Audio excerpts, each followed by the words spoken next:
Yesterday, a 7-year-old sneaked from his house to buy biscuits and he was hit. And so when you see him in the street tomorrow with a stone in his hand, you should know better than blame him. 9-year-old Hazila was playing in the public park when pellets hit her left eye. And today she asks, Auntie Mehbooba, what was my fault? 8-year-old Junaid went out to buy some milk. And today he lies critical on a hospital bed. 300 pellets were found in Riyaz's body. He was returning from work when killed. His brother's marriage was only 4 days away. What had been readied for the wedding was used at the funeral. Shabir was dragged from his house, beaten and butchered to death.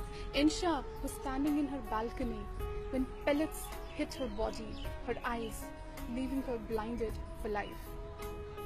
Basit was shot at in the legs and pushed 20 feet deep. He was to leave the next day for his college in Punjab. But for us, college can wait, death cannot. So India, while Sindhu got you a silver, here is a gold for you. On 15th August, a flag of a country that our hearts never again shall belong to is raised by the oppressors, the rapists of our land. Mushtaq's wife is admitted in the hospital. He is to become a father today. But Mushtaq can't come. He needs a curfew pass that he has not.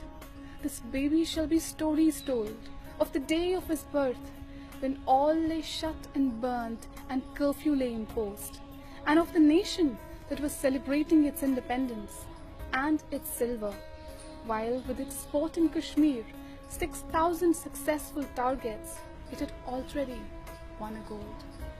No candlelight march for Asiya, none for Nilofer either. 30 women raped in Kunan Poshpora. Damini is, but Asiya is no India's daughter. From every Patribal, Shopian, Kunan Poshpora, the soul of my land shall rise. I will be born in every village.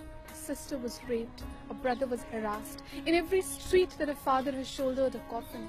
In all the houses brought down to rubble. Through 100 Asiyas and Vamiks and Naeems. But till then, Shabir was dragged from his house and into his grave. And that, dear India, is the gold medal for you.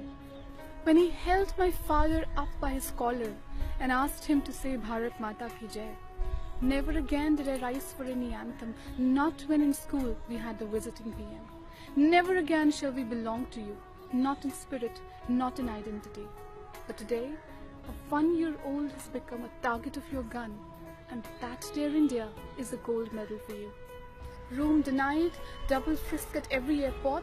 You call me a hypocrite, my narrative falls and my community anti-national. Ask me for proofs for my loyalty to your nation.